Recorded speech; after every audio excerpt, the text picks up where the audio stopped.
A game created by a single person with just 38 megabytes on computers instantly climbs to the top of the Steam's Peak Online charts and receives 9 and 10s from leading games media.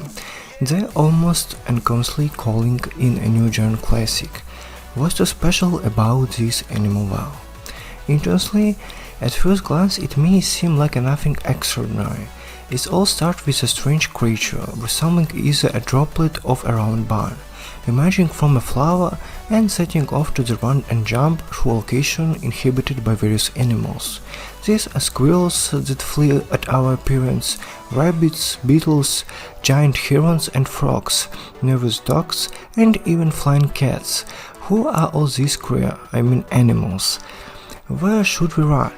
What should we do? And what will blame for us ending up here, with many of these creatures trying to devour us? Over time it becomes clear that we need to find 4 sources of fire. We are at risk of being eaten because the one, apparently, is the bottom of the local food chain, and all it can do it as run and survive using agility and cunning. There are no battles at all, but what's really going here? What are these altars to which we bring the food fire? What's the numeric status, strange signs, and the huge banner with a rabbit mean? And what's that ghostly cat that pursues us with a terrifying howl? Animal Well is actually well full of riddles and mysteries. On the very first screen you can run to the right and begin your strange journey on the animal world. Or you can try going left. There seems to be no passage. We hit a wall, but there actually is one, and behind it lies a chest with the first egg out of dozens we will find. But why does the bun need eggs? It is just a collectible or something more. Some answer solution and collectibles you will get during the main playthrough, which takes 4 to 6 hours. But much more time can be spent after the final credits, when the animal well, almost like Inquisition and Fez, reveal its second layer, allowing us to vacuum the huge map again and again, now colored with our own marks and indication in search of remaining secrets, hidden rabbits, and ways to free those poor kitties in cages. The atmosphere of mystery is emphasized by Animal Well's wonderful audiovisual execution. The visuals speak for themselves, screenshots and videos are quite eloquent, and I will also note the detailed animation, Bush trembling from our movements, raindrops in the backgrounds, funny animals watching us and reacting to what's happening. Even if they're not directly involved, this world is alive. And like a live organism, it breathes and makes sounds.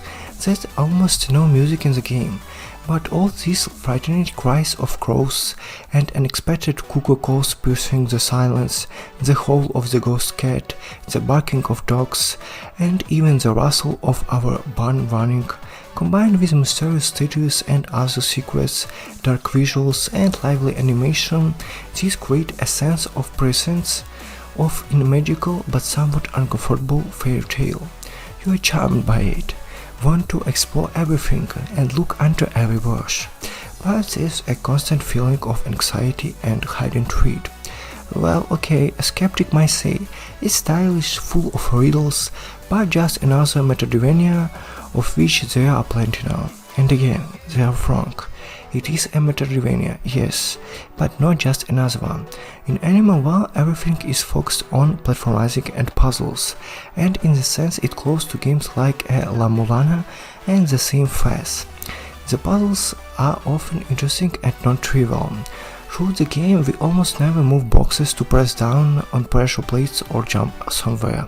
Of course there are levels, buttons and plates, but the environment and creature on the screen are often used creatively. We lose some to that the animals themselves press those plates or break obstacles when moving, and sometimes we need to skillfully manipulate levers, clearing their path and guiding such helpers. How about the need to lure a seahorse so that it releases air bubbles at the right direction, which we use to jump to the bottom? There are bosses too, but encounters with them are a set of puzzles, where for example you need to outsmart a huge frog to make it grab a certain thing with its tongue, or dodge an outstretched long neck. Also, in all metroidvanias, we gradually acquire new tools to help solve puzzles and overcome obstacles. Sometimes we need to find or obtain key, but otherwise everything is again non-trivial. Forget about such banal abilities as double jumps, dashes, or the ability to set things on fire. In Animal Well, instead you get new toys. Yes, toys. We get poppers, frisbees, springs, yo-yo, whistle, a bubble wand. The latter essentially replaces the double jump. The frisbee attached the spring presets floor plates and buttons, and the yo-yo allows you remote activation of levers. So the set of functions is familiar, but the feeling are fresh, and there are more possibilities. The frisbees, for example, ricochets of falls, and then you can jump on the plate to fly towards a dangerous area, or even rush another screen. As we progress, the tools don't improve, but the level and puzzle design is such that we find new use for them or discover new mechanics associated with them.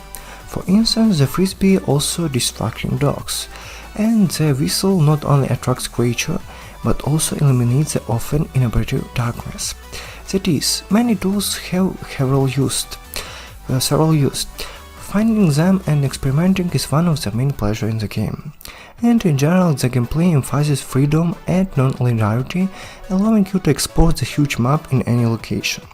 When starting a new game, you can go a different direction and find yourself in a completely different biome with different puzzles and traps. Of course, questions may arise about the convenience of the map and the absence of teleports between checkpoints, but these are minor issues. Plus, the game is so packed with secrets and hidden passages that running around the map and extra time is very boring. It might also seem that at times the game is too demanding, say in terms of jump precision, especially when you need to blow a bubble and jump on a flying frisbee almost seamlessly. But I would direct this question to myself and formulate them like this: where are my hands growing from? Anticipating the answer, I pulled myself together and managed to pass the difficult section. Animal Well can be partly compared to Baldur's Gate 3. Some developers said that Baldur's Gate raised the bar so high that could have hardly achieved the same level, and they justify by saying that for Larian, the stars aligned perfectly. They have excellent staff, great experience, and a huge budget. The author of Animal Well, Billy Basso, didn't have much money, but he had low for what he was doing and 7 years for development. Yes, 7 years. This allows him to carefully create levels and test them. As a result, at least 500 rooms didn't make it into the game, and it's those that remained. And this is the speaking now, practically every pixel is throughout and filled with interesting situations and secrets. It's clear that not all developers have 7 years to create one game, but now I can't imagine that in some metroidvania we will be offered a bundle double jump or dash instead of frisbee or yo. I certainly won't say that after Animal Well, the metroidvania genre will never be the same. It's still a rare to think, but it's absolutely clear that it shouldn't be the same. So, to sum up, pros of the game is everything that happens is one is a big puzzle. We stimulate playing the game more than another world saving or princess rescuing quest. Freedom and non-linearity of exploration, levels packed with interesting situations, many non-trivial tools for solving tasks and overcoming obstacles. They can be used in different ways, gradually revealing new options. The game look and sound like a work of art. And cons is question may arise about the excessive complexity of some puzzles and conventions of navigating the map. Thank you for watching, highly recommend this game.